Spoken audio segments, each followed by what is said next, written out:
أعوذ بالله من الشيطان الرجيم بسم الله الرحمن الرحيم ولا جناح عليكم فيما عرضتم به من خطبة النساء أو أكننتم في أنفسكم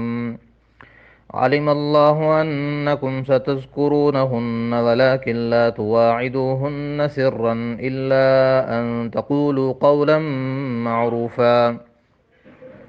ولا تعزموا عقدة النكاح حتى يبلغ الكتاب أجله واعلموا أن الله يعلم ما في أنفسكم فاحذروه واعلموا أن الله غفور حلیم۔ صدق اللہ العظیم۔ محترم سامعین، آج کے سبق میں ہم سورۃ بقرہ آیت نمبر 235 سے 239 تک پڑھیں گے۔ یہ پارہ نمبر 2 کا رکوع نمبر 13 اور 14 ہے، اور اس میں عورتوں کے مہر اور ان کو اس کی ادائیگی اور اس کی مہر کی ادائیگی کی چند صورتوں کے متعلق بیان ہے۔ اللہ تعالیٰ ارشاد فرماتا ہے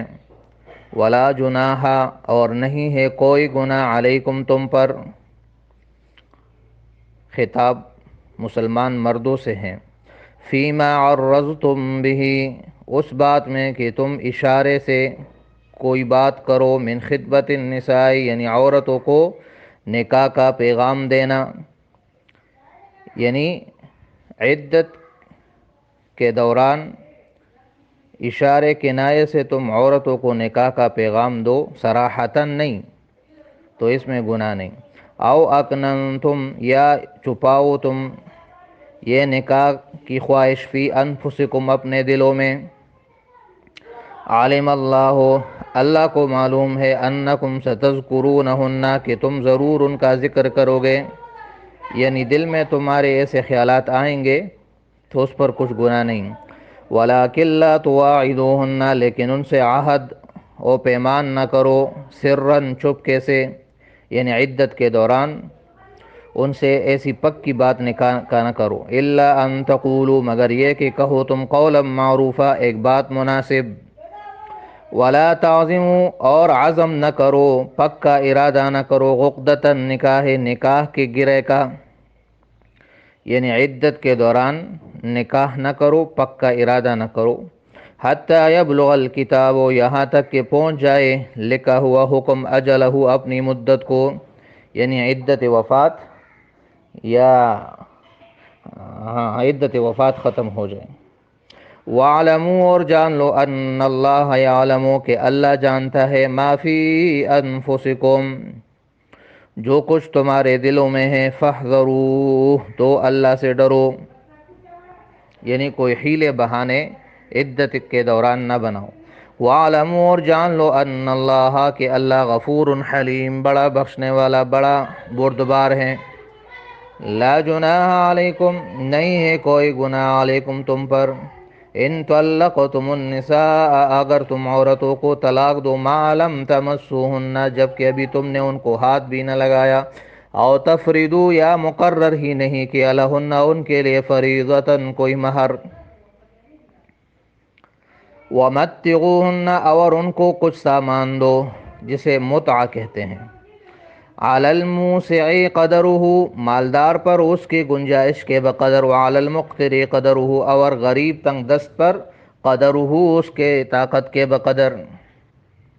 متاعن یہ سامان دو اس کو، بالمعروف معروف طریقے سے، شریعت کے مطابق، احسن طریقے سے، نہ کہ بھیک مانگنے والوں کی طرح، حقا علی المحسنین یہ حق ہے نیکوکاروں پر۔ وَإِن طَلَّقْتُمُوهُنَّ اور اگر تم ان عورتوں کو طلاق دو، من قبل ان تمسوهن اس سے پہلے کہ تم ان کو ہاتھ لگاؤ، وَقَدْ فَرَضْتُمْ اس حال میں کہ تم نے مقرر کیا ہو، لہن فریضۃ ان کے لیے کوئی مہر، فنصف تو لازم ہے آدھا، ما اس کا، فرضتم جو تم نے مقرر کیا، آدھا مہر ان کو دینا لازم ہے، الا ان یعفون مگر یہ کہ وہ عورتیں معاف کرے، یعنی آدھا بھی نہ لے، او یعفو الذی یا معاف کرے وہ شخص، بیدہ جس کے ہاتھ میں ہے، عقدۃ النکاح نکاح کی گرہ، مراد شوہر ہے، کہ یا وہ پورا دے دے، آدھے کے بجائے پورا دے دے، یا اگر آدھا پہلے دیا ہے تو آدھا بعد میں دے دے، یا اگر پورا دیا ہے تو کچھ بھی نہ لے۔ وَأَن تَعْفُوا أَقْرَبُ لِلتَّقْوَىٰ، اور تمہارا معاف کرنا یہ زیادہ قریب ہے تقویٰ کے۔ خطاب شوہروں سے ہیں کہ ان کو پورا پورا مہر دو تو یہ زیادہ پرہیزگاری ہے۔ وَلَا تَنْسَوْا الْفَضْلَ بَيْنَكُمْ، اور نہ بھولو وہ فضیلت جو اللہ نے تمہارے درمیان رکھی ہے، یعنی جو فضیلت اللہ نے مردوں کو عورتوں پر دی ہے اس کو نہ بھولو، لہذا تم اگر معاف کرو اے شوہرو تو یہ زیادہ بہتر ہے، یعنی ان کو پورا پورا مہر دو۔ ان اللہ بما تعملون بصیر، بے شک اللہ تمہارے اعمال کو خوب دیکھ رہا ہے۔ حافظوا علی الصلوات، اے مومنو حفاظت کرو علی الصلوات، تمام نمازوں کی، صلوات جمع ہیں تمام نمازوں کی، والصلاۃ الوسطی، اور خصوصاً درمیانی نماز کی۔ اس سے مراد احادیث کی روشنی میں صلاۃ عصر ہے، احادیث میں ثابت ہے۔ وقوموا للہ، اور کھڑے ہو جاؤ اللہ کے سامنے نماز میں، قانتین، خاموشی کے ساتھ۔ فَإِنْ خِفْتُمْ، پس اگر تمہیں خوف ہو، یعنی خوف کی حالت ہو اور نماز کا وقت آ جائے تو پھر کیسے پڑھو گے؟ فَرِجَالًا، تو پیدل پیدل، او رُکْبَانًا، یا سواری کی حالت میں پڑھو، یعنی جیسے ممکن ہو، سواری پر بیٹھ کر اور سواری چلتے چلتے آپ جس طرح بھی ممکن ہو اشارے سے بیٹھ کر جس طرح ممکن ہو پڑھو۔ فَإِذَا أَمِنْتُمْ، پس جب تم امن میں ہو جاؤ، فَاذْكُرُوا اللَّهَ كَمَا عَلَّمَكُمْ، تو ذکر کرو اللہ کا،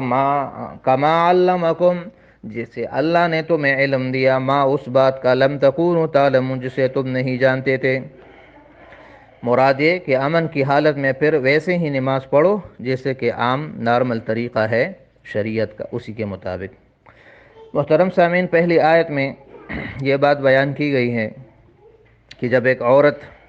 کا خاوند شوہر فوت ہو جائے اور وہ عدت گزار رہی ہو تو اس دوران اس کو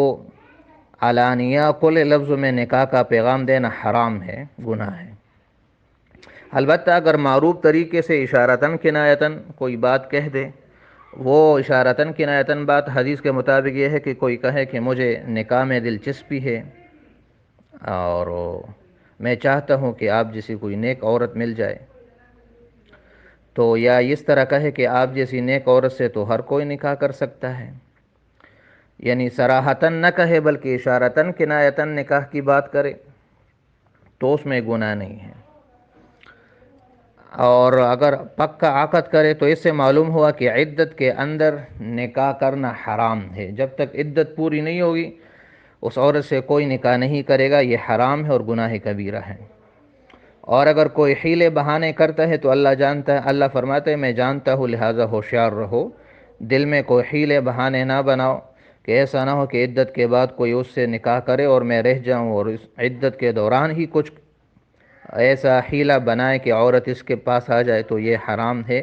اس سے بچنا چاہیے۔ آگے آیت نمبر 236 میں ہے ایک مسئلہ کہ ایک شخص نکاح کرے اور ابھی مہر بھی مقرر نہیں ہوا اور ابھی اس نے عورت کو ہاتھ بھی نہیں لگایا، چھوا تک نہیں، اور نہ خلوت صحیحہ کی۔ خلوت صحیحہ سے مراد یہ ہے کہ یہ مرد عورت اس کو تنہائی کا موقع مل جائے، یہ خلوت صحیحہ ہے۔ خلوت تنہائی کو کہتے ہیں کہ ان کے لیے کوئی رکاوٹ نہ ہو، تو خلوت صحیح اس کو میسر آئے اور یہ اس کو ہاتھ نہ لگائے یا ان کے لیے مہر مقرر نہ کی ہو کہ وہ اس کو طلاق دے، تو اس صورت میں مہر کا کیا ہوگا؟ تو اللہ فرماتے اس صورت میں مہر اس پر لازم نہیں ہے اور نہ اس پر عدت لازم ہے۔ اس صورت میں متعہ دینا لازم ہے۔ متعہ اس سے کیا مراد ہے؟ تو آپ مختصراً یہ سمجھے کہ اس کی کوئی مقدار قرآن نے متعین نہیں کی، بس مالدار اپنی مالداری کے مطابق، غریب اپنی غریبی کے مطابق اس کو دے۔ البتہ یہ ہے کہ اس کو شلوار، قمیض، دوپٹہ اور اوڑھنی یہ اس میں شامل ہیں، یعنی پورا جوڑا اور اس کے اوپر دوپٹہ اور اوڑھنی، پختوں کے بچے تو ملحافہ یا پڑونی ہوئی، بورقہ وغیرہ چداوت اور کی، تو یہ اس پر لازم ہے، یہ اس کو دے۔ باقی اس کے علاوہ اگر کوئی اور دینا چاہے، حتیٰ کہ اگر اس کو گاڑی بھی دینا چاہے تو کچھ بات نہیں۔ دوسرا مسئلہ دوسری آیت میں، آیت نمبر 237 میں یہ ہے کہ نکاح ہوا، اس نے طلاق دی، چھوا نہیں، نہ خلوت سیاح کی، لیکن مہر مقرر کیا تھا، تو اب اس صورت میں آدھا مہر اس کو دینا لازم ہے، آدھا مہر۔ لیکن اس میں دو استثناء ہے کہ یا اگر عورت معاف کرے یا شوہر معاف کرے، یعنی مطلب معافی سے یہ ہے کہ عورت آدھا بھی معاف کرے کہ بس چھوڑو میں نہیں لیتی، یا شوہر باقی آدھا بھی دے دے، پورا مہر دے دے کہ چونکہ نکاح ہوا تو اگرچہ آپ کا حق نصف بنتا ہے لیکن میں آپ کو پورا دیتا ہوں، تو یہ بھی جائز ہے۔ اور اللہ اسی کی طرف ترغیب دیتا ہے مردوں کو کہ مردوں کو چونکہ فضیلت دی اللہ نے تو ان کو اس فضیلت کا خیال رکھنا چاہیے۔ باقی اس کے علاوہ مہر کی اور بھی صورتیں ہیں۔ ایک عام صورت ہے، اس میں تو پورا مہر لازم آ جاتا ہے کہ نکاح بھی ہو جائے، خلوت صحیحہ بھی ہو جائے اور وہ اس کو چوئے بھی، تو پھر تو پورا مہر لازم آئے گا۔ اور ایک یہ ہے کہ وہ نکاح کرے، مہر مقرر نہ ہو اور چوئے اس کو یا اس کے ساتھ جمع کرے، تو اس صورت میں مہر مثل لازم آئے گا کہ اس جیسی لڑکی کے اس کے خاندان میں جتنے مہر کسی اور نے مقرر کیے ہیں وہی اس کو مقرر ہوں گے۔ یہ چار صورتیں بنتی ہے۔ ایک صورت میں کوئی مہر مقرر نہیں، ایک میں مہر مثل ہے، ایک میں آدھا مہر ہے اور ایک میں پورا مہر ہے۔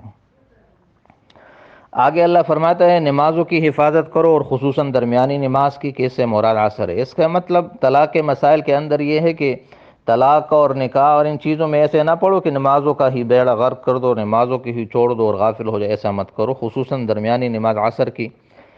کہ اس کی بہت زیادہ فضیلت ہے۔ اور ایک مرتبہ دشمنوں کی وجہ سے نبی علیہ السلام کی یہ نماز فوت ہو گئی تو نبی علیہ السلام نے ان کے لیے بد دعا کی کہ ملا اللہ بیوتہم وقبورہم نارن، کہ اے اللہ ان کے قبروں اور ان کے گھروں کو آگ سے بھر دو، انہوں نے ہم سے عصر کی نماز قضا کروا دی۔